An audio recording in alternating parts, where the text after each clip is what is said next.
खबरें कौन सी आई हैं और उन खबरों के दम पर मिड कैप में कहाँ एक्शन हो रहा है और बाकी जो गेनर लूजर्स हैं जहां पर एक्शन ज्यादा है उसकी भी चर्चा करेंगे। गौरव हमारे सहयोगी जुड़ गए हमारे साथ। गौरव बताइए कहां पर एक्शन दिख रहा है? जी हाँ, आज अगर हम मिड कैप की बात करें तो सबसे पहले देखते हैं कि कौन से ऐसे स्टॉक्स हैं जहाँ पे एक अच्छा गेन जो है वो हमें देखने को मिला है और उसमें सबसे पहले नाम आता है फोर्टिस का।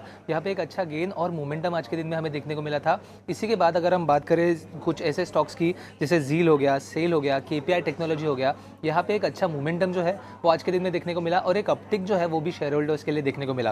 इसी के साथ साथ अगर हम बात करें लूजर्स की तो सबसे पहले आता है पीबी फिनटेक। यहाँ पे एक न्यूज़ भी आई थी। इसके बाद हमने देखा कि पीबी फिनटेक में एक अच्छा काफ़ी ज़्यादा फॉल जो है वो देखने को मिला था। इसी के बाद अगर हम बात करें लालपात लैब, भारत फोर्ज या फिर एलटीएफ ऐसे ऐसे कुछ नाम की, तो वहाँ पे भी एक फॉल जो है आज के दिन में हमें देखने को मिला था। इसी के बाद अगर हम बात करें कुछ ऐसे स्टॉक्स की जो न्यूज़ की वजह से काफ़ी ज़्यादा बस करे तो सबसे पहले आता है ट्रेंड, क्योंकि सिटी ने यहाँ पे इनिशिएट किया है रिपोर्ट बाय रेटिंग के साथ और उन्होंने टारगेट प्राइस जो है वो वहाँ पे 9,250 रुपीज़ का दिया है।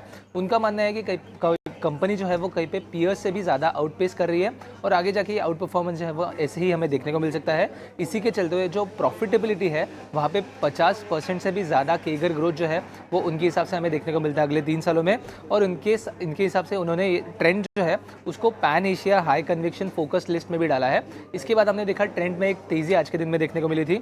अगर हम बात करें आईएफएल फाइनेंस की तो वहाँ पर भी एक नया न्यूज़ हमारे पास आ चुका है कि कहीं पर जो आरबीआई ने गोल्ड बैन जो था वो लिफ्ट किया है और इसके बाद इकरा ने रीअफर्म किया है उनका जो रेटिंग था वो। पहले न्यूज़ ऐसे आया था कि इकरा कहीं पे जो रेटिंग है वो डी रेटिंग कर सकती है, बट जैसे कि अभी गोल्ड बैन हट चुका है उसके बाद देखा कि रीअफर्मेशन जो है वो आ चुका है। इसके बाद बात करते हैं प्रेस्टीज एस्टेट की। इस कंपनी ने नया प्रोजेक्ट लॉन्च किया है मुंबई में, बैंगलोर में।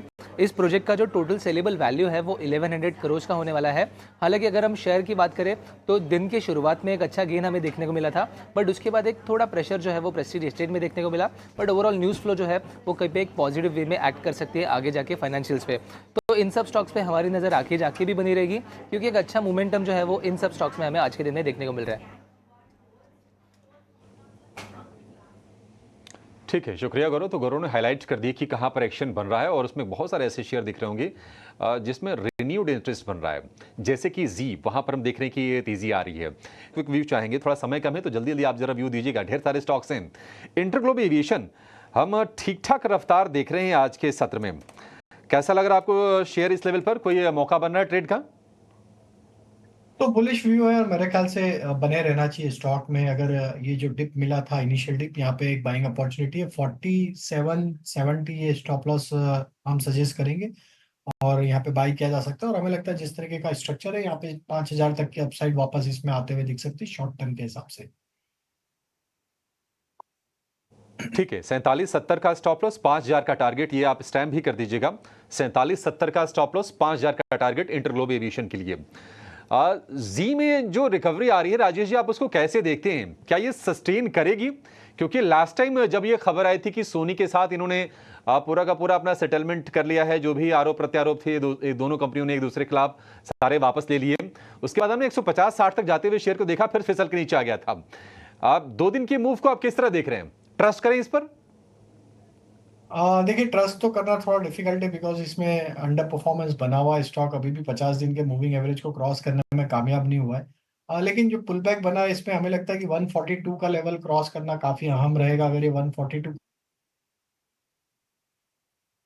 क्रॉस करता है तो ये मूव जो बना है ये थोड़ा सा सस्टेन हो सकता है। देन पॉसिबली स्टॉक 150 की तरफ अटेम्प्ट करते हुए दिख सकता है। तो ये पुल बैक में अगर लोअर साइड पे किसी ने ऑलरेडी ले रखा है तो उनके लिए अब सजेस्ट करेंगे कि 135 का स्टॉप लॉस रखें अगर आपको पोजीशन होल्ड करना है तो। और 141 का ब्रेकआउट अगर ये करता है तो 148 150 की तरफ आते हुए दिख सकता है।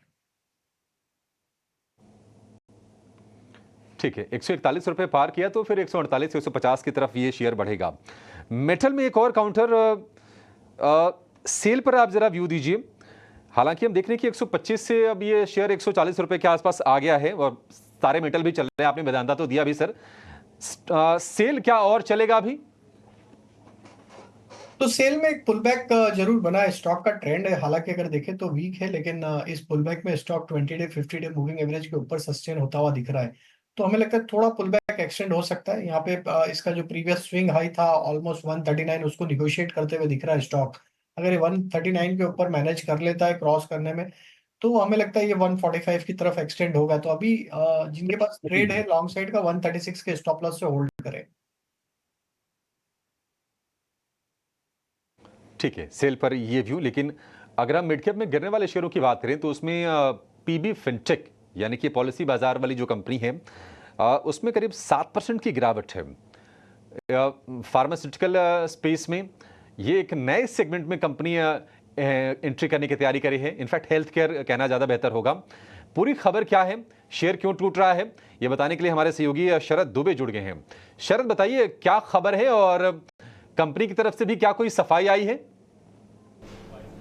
जी बिल्कुल, पीबी फिनटेक में जो थे एक्सक्लूसिवली ईटी नाउ स्वदेश में जो है हमने कवर किया था और ब्रेक किया था स्टोरी की कंपनी हेल्थ केयर स्पेस में जो है एंटर कर सकती है। उसके बाद कंपनी ने जो है ऑफ कोर्स सफाई में कहा कि वो ऑप्शंस देख रहे हैं पर अभी तक कोई पुश जो है डिसीजन नहीं देखने मिला है।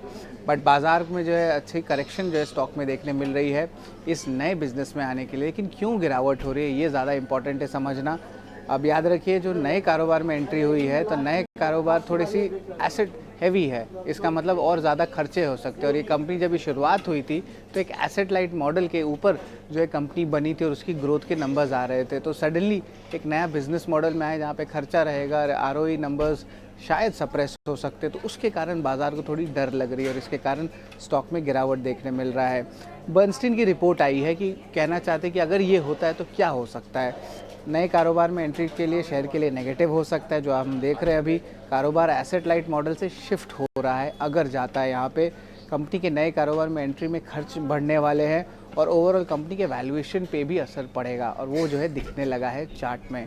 पीबी फिनटेक की बात करें जो हमारी एक्सक्लूसिव खबर थी, अगर उसको हम संस्थार से बोले तो हेल्थ केयर मैनेजमेंट जो है सर्विस में एंट्री करने की तैयारी कर रहे हैं और इसमें जो है एडमिशन को लेकर जो क्लेम सेटलमेंट है सारी प्रोसेस रहेगी। ग्राहकों की अतिरिक्त सेवाएं मुहैया कराने की कोशिश रहेगी, यानी कि सारे बंडलिंग ऑफ सर्विसेज जो है वो करेंगे और बीमा कंपनियों के साथ भी टेलर मेड प्रोडक्ट्स पे जो है काम किया जाएगा। नए मॉडल पे जो है कंपनी विचार कर रही है, जल्दी ऐसा ऐलान हो सकता है, ये बर्नस्टाइन का मानना है।